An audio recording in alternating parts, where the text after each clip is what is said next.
It's time to talk about the Pack with Andy Herman of the Pack-A-Day podcast on the Mason Crosby Show with Mitch Thunder Nellis. Presented by Verizon, the official 5G provider of the Green Bay Packers on 1250 AM and 105.7 FM, The Fan.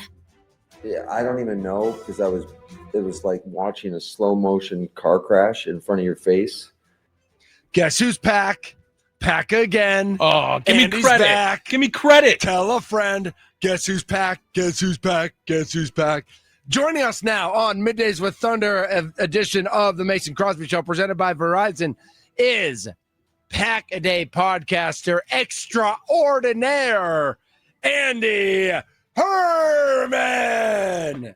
It's a heck of an intro. Speaking What's of up, viewing a car crash in slow motion, the Pack Again song, I'm not sure how, you know. Oh, you didn't love it. Well, I mean, it was kind of my idea, and I knew Mitch Nellis would love it. Yeah, and I loved it. He ran with it, and drove with it, and wherever the car crash would happen, he was down with. That's right. That. That's yes. right. I'm here for it. Everything Sunday night was a car crash, except for the offense, I guess. First of all, Andy, how are you, my friend? What's going on? I'm doing great. Thanks as always for having me. Appreciate you guys, and always great catching up with you too. Absolutely. What's bye week like for Andy Herman? Bye week is Vegas week this week, so I'm heading to Vegas tomorrow, and then I'll get back on Sunday. Tomorrow? Hold on. So I'm cramming everything that I can in today, getting all the episodes uploaded for Thursday through Sunday, and just trying to get caught up on as much as I can, and then coming back Sunday. I'm on southwest.com right now. Let's see what we can do. I assume you got like an extra bed for me or cot or something. You are welcome in Vegas anytime, my friend. Yeah, they have multiple hotels in Vegas. I don't know if you've been there. What? No, they have one hotel. Come on. Are you allowed to tell us where are you staying at? Staying at the Aria. Staying at the Aria. Nice. Okay. Not been yet. So, what's your game of choice? Poker is definitely my game of choice. Andy, you got to get down to Milwaukee. I have like multiple games for you to play in. Let's go. Okay. All right. Actually, the Mid-States Poker Tour, I just got an email from our friend Jay Saunders over at Potawatomi.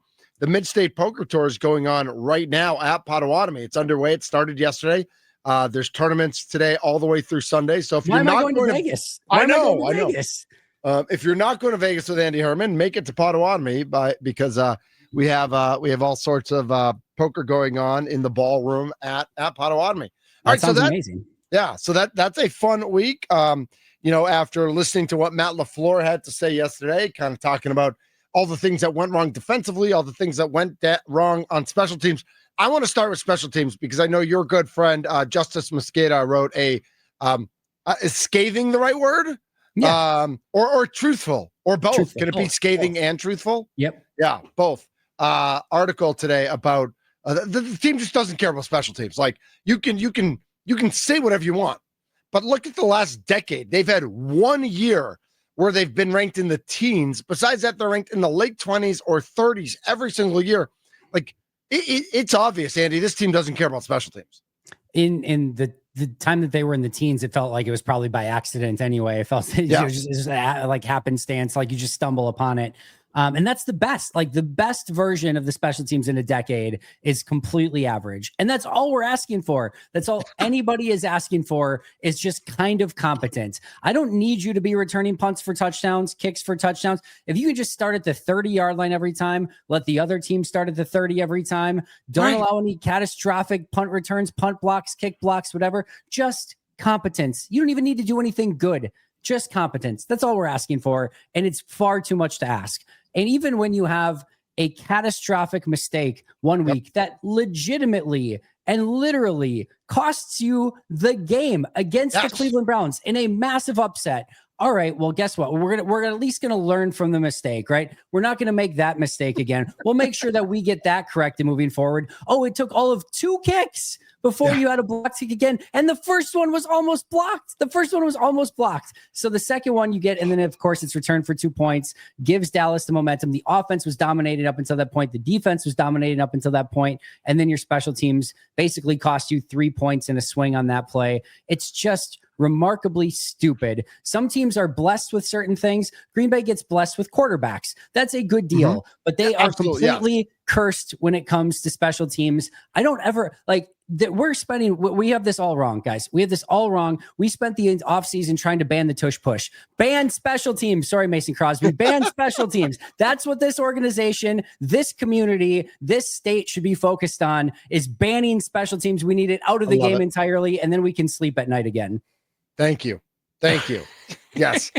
Tommy, you got that? Ban special teams. And on Monday, Mason made a really good point, and you can tell that as a kicker, he had this mindset of it's all about effort and care on special teams. And the Packers, year in and year out, consistently put out terrible effort and probably don't care as much as they're supposed to, Andy. And he had brought it up with how Bisaccia especially loves to fight for starters, right? And I assume it's just like the most athletic guys. You want a lot of athletic guys out on special teams. But Andy, I think that doesn't necessarily promote care. You should be putting guys out on the field who do not see the field otherwise on special teams, so that they can at least have some pride in, hey, this is where my job is. This is what I am asked to do. Because quite frankly, I can understand why a guy who's on the starting defense or the starting offense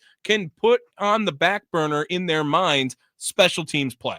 Well, what's maddening about this is in general, I agree that it's clearly been something that they have not put all of their time, effort, and energy into to make better, right? But this is not a few years ago where like the bottom of your roster is stacked with developmental players like Raven Green and Alex Light and Yash Nyman and Tim Boyle, etc. Guys that are just, hey, we're going to keep them on the back of the roster because we think they have some potential. They can't play teams. They can't do anything for us, but we don't want to cut them. We're going to grow them on the side, right? Now it's like you're filling the back of your roster with guys like Nick Neiman, with Zane Anderson, to an extent with Bo Melton, with guys that are actually core special teamers that are supposed to help you. And even getting guys like Isaiah McDuffie and Tyron Hopper. Ben Sims is on this for mostly special teams, at this point in time. John Fitzpatrick is a core special teams guy. So you have this group of players that is set up to be there. You've got the kicker in McManus, the punter in Whelan. You just re-signed the long snapper to a new lucrative extension, at least in long snapper terms, right? So like, there's not a ton of excuse, even from a personnel standpoint, of like, well, they're not investing in the players. They are. Now, there are some deficiencies, right? Get this team a freaking punt returner. Like, you have multiple spots open on your 53-man roster. Can you find one guy who knows how to return a punt? That would be nice. But other than that, like, you have the players that you need to be successful on teams, and they're not. And to me, that comes down to Rich Bisaccia. That comes down to Matt LaFleur, and it has to be emphasized to get better. And I'm with you, Tommy. You've got to figure out a way to make it so that this is just as an important aspect as much as offense and defense is, and that you're putting the time, effort, and energy to make it that way. Wow, Andy, if only they brought in a has-been wide receiver / punt returner in preseason that everyone could have been excited about to be meaningless in the offense and be maybe a key piece on special teams, so you wouldn't have to throw Matthew Golden or Savion Williams or Keyshawn Nixon back there to return. Are you McCole Hardmaning? I am right McCole now? Hardmaning right now. I mean, just like, again, Andy, I understand in preseason it was not a great performance and it didn't look pretty, and everyone was worried about if he was going to have to return kicks or punts or whatever, but it's got to be better than Matthew Golden spamming circle and then getting popped in the face on the first time he's trying to return a punt. And Savion Williams letting every ball drop in front of him. Oh, my gosh. Yeah, no comment. Right. You're 1,000,000% right.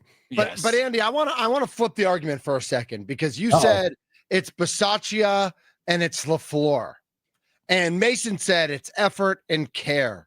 But what if at its core, it's draft and develop? I know they brought in Nick Neiman, and that's a guy from outside the organization who's supposed to be good at special teams. But what if, because they're so tied to this draft and develop, and I know under Gutekunst they've changed that a little bit. They've gone a little bit beyond what Ted Thompson used to do. But if at your core you are a draft and develop organization, then to your point, you're drafting guys that you like. You're not putting guys on your roster who are good at special teams. And if you're so obsessed with draft and develop, are they doing special teams a disservice by not having guys who can play teams because they're trying to get them be everyday regulars? Well, the argument I would say against that is how many spots do you want as a special teams coordinator? I mean, legitimately, Zane Anderson and Nick Neiman are on this team for special teams. Like Nick Neiman should not be on the field as a linebacker. Zane Anderson can hang as a safety. That's not a super concerning one. But at some point, like, you need depth at other positions. You only get 48 guys that are active on game days. You better have guys that can play on offense and defense. And like literally Bo Melton too. They've literally almost like switched his position just so they could find a way to keep him, because he's a core special teamer on 4 different units: kick return, punt return, kickoff, and punt coverage. So like, you are putting a huge chunk of guys on this roster that are there specifically for special teams, not just in the past where you used to just say, hey, you get a long snapper, kicker, and a punter, and then you got to figure out the rest. And even guys like Isaiah McDuffie, who are on this team as a backup linebacker, like, you should be able to win with that. Even guys like Tyron Hopper, who's on the team now, that's a draft and develop guy. He is like an ideal fit for special teams. And again, I think buy-in goes a long way in this, and kind of what Mason is saying and Tommy's reiterating here of like, you got to the hard part of this, right, is every single one of these guys that are on a roster in the NFL, they were the dude in their high school. They at every sport, in baseball and soccer and football and basketball and wrestling, whatever they were in, they were the guy. In college, in their team, they were the guy. They're the alpha, they're the everything. And then you want to go to this player and be like, oh, actually, we just want you to play kick coverage. And he's like, kick coverage? You know, what do you mean you want me to play kick? You want me to be a gunner? You want me to be a personal punt protector? That's what you want me to do? Like, these guys are wired to be the best of the best at their individual positions. And now you've got to find a way to say, like, hey, we don't need you as a linebacker, a corner, whatever it might be. We just need you to go out and play special teams. That is a big dynamic change for guys that are in this league, because they've been ultra competitive and the alpha their entire time. So it's tough to get buy-in on these, but you've got to find a way to do it, because otherwise it's going to bite you, just like it did in 21 and just like it did in 14. Yep. Andy Herman, Pack-A-Day Podcast, joining us here on the Mason Crosby Show. Andy, let's try to be happy. Let's you're the happy guy all the time, and you're the absolute best for being the happy guy always too. But Andy, when I look at this performance against Dallas, I actually take a little bit more positive, I think, than I do negative from it compared to where everyone else looked at it, because in my mind, the consistency of Jordan Love is way more in question to me than the consistency of the defense, right? The defense gives up 40 points. I don't expect that to be a common occurrence. We can remember this game and put it in the back of our mind to know what happened and what went down to give up 40 to Dallas without their number one wide receiver and one of the best in the game. But to see Jordan Love's play through the first 4 weeks of a season, Andy, we haven't seen him play this well through the first 4 weeks of a season in his tenure with the Green Bay Packers yet. And for that reason, I feel more optimistic knowing that if Jordan Love can maintain this consistency now with the Green Bay Packers at a start of the season, he'll catch up to the performance that this defense I know will put on at the end of the year too. Yeah, I think if you're looking for positives, right, on defense, we've seen 3 weeks of some of the best defensive football we've seen in Green Bay. It looked phenomenal. It looked like a Super Bowl defense. Now, outside of Cleveland, you know, if you take that game away and just say, wow, they put 27 against Detroit, 27 against Washington, and then 40 against Dallas, you're saying, like, this is one of the best. This is a Super Bowl caliber offense outside of 1 week against Cleveland, right? And special teams is like a, XFL caliber special teams. Well, and even in that game, Andy, like, Jordan Love was the only reason they could move the ball up the field against Cleveland, it felt like, too. Yeah, no, for sure. So I think if you're looking for, you're saying, like, I've seen already the vision for this offense. I can see a Super Bowl offense. I need to ignore one of the weeks, but I can see it. I can see the vision for the defense. I see a Super Bowl defense. I need to ignore one of the weeks, but I can see it. So to me, this isn't about can they or can't they. I've seen it already in the first month of the season and against good teams like Washington and Detroit. But now I just need to see it consistently. When you do go against a really good defense like Cleveland, you can't completely crap the bed and only put up 10 points and be the main responsibility for 7 points because you allowed an interception return to the 5-yard line, right? And then on the defensive side, it's great that you've been playing great defense, but when you play the number one offense in the NFL, the type of offense that you're going to see in the playoffs, you can't give up 40 points. So to me, it comes down to consistency. I've seen the vision. The vision is good. Now, can you just do it with regularity? Andy Herman joining us here on the Fan Guest Hotline, powered by Gruber Law. Andy, flipping it back to the defense, what do they need to do to counteract if Dak and the Cowboys figured out that quick passes and getting rid of the ball as soon as possible against what should be a really good pass rush with Micah and Rashawn and LVN and the rest? What does the defense need to do to counteract that, or what techniques can they employ to be better prepared for that next time somebody tries to do that to them? Yeah, I think the big thing I would say is that the corners need to play better than they played in this game, and they need to tackle better. I don't think there's any sort of like crazy formula. I thought the defense was still rallying to the football well. I thought they played with good energy and intensity. Micah was still completely wrecking shop up front.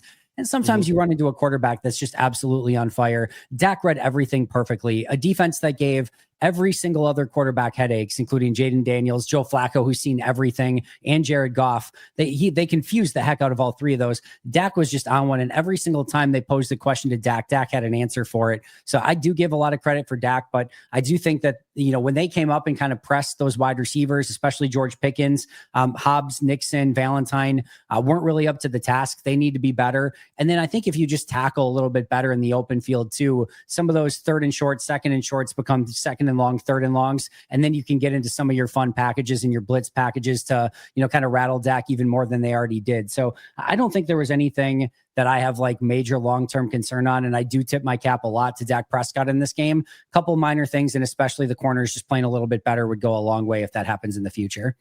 Andy Herman with us today on The Fan. And Andy, with the bye week, we know you're going to Vegas, but we know the Packers are going to be working on all sorts of things. What, if anything, do you want to see Sunday, October 12th, 3:25, home against, that's still 3:25, right? As far as I know, I think so, yeah. Yep. It's got an asterisk next to it, so I don't know if they could flex it to noon, or they're not flexing it later. What do you want to see on the field, whether it's offense? Let's take teams out of it. Let's not take specialties, but offensively or defensively, are there any changes or wrinkles or personnel collections that you want to specifically see that you think they could work on in the next week and a half that they'll be ready for when they take the field again against Cincinnati? Yeah, the biggest thing I'm watching for is the play of the offensive line the rest of the season. That's the one thing to me where if it plays at this level, I know through 3 of the 4 weeks that they've been able to kind of survive it a little bit, but they're still lacking in that regard. I still think the run blocking can be way better. And even the pass protection, guys like Elton Jenkins, Rasheed Walker, even Sean Ryan, like they have not played to the level that they are capable of. So to me, that's where I want to see. Of course, you're hoping to get Zach Tom back when Aaron Banks comes back. Can he play better? I just need to see some better overall effort, energy, intensity from that line. Because if you look at statistics, when Jordan Love's in a clean pocket, he's basically like unstoppable right now. He's unbelievable. So give him that clean pocket. And you have one of the best running backs in football if you can just open any sort of hole for him whatsoever. So to me, the force multiplier here, if you want this offense to really, truly be a Super Bowl offense, it's up to that offensive line. They haven't been good enough through the first month of the season. I think they'll get healthier. I think they'll gel together, but that's easily 1A on my list of the groups that I want to see play better moving forward. Nice. Andy Herman, enjoy Vegas, my friend. Good luck. Play pocket aces the way you should, but pocket jacks get a little aggressive. All right. I will remember this. Get in somebody's face. And if you get suited 6-7, all in, baby. 6-7. Suited 6-7 pocket jacks. All right. I'm in. It's the 6-7's the new 10 jack suited. Andy, he's doing the thing where he tries to be cool. He knows. Yeah. No, you don't need to. You don't need to do that. Yeah. I mean, gosh. Tell me get this under control. I wish I could. Relax. I wish I could. Andy, run hot. Get good cards, but also know the players. And if you can't spot the weakest man at the table, might want to switch tables. All right, deal. You got it. I'm all in. And next time you're in Milwaukee, shoes. I got a game for you. Yeah, wear comfy shoes. Yeah, I'm in.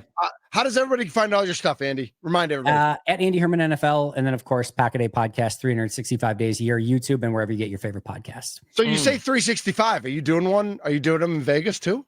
No, I have them all. I have one more to record. I've already got Fridays done. I've got Saturdays done. I've got Sundays done. I've got one more with Justice to record and one more grades video to record. So doing that as soon as I'm done here with you guys.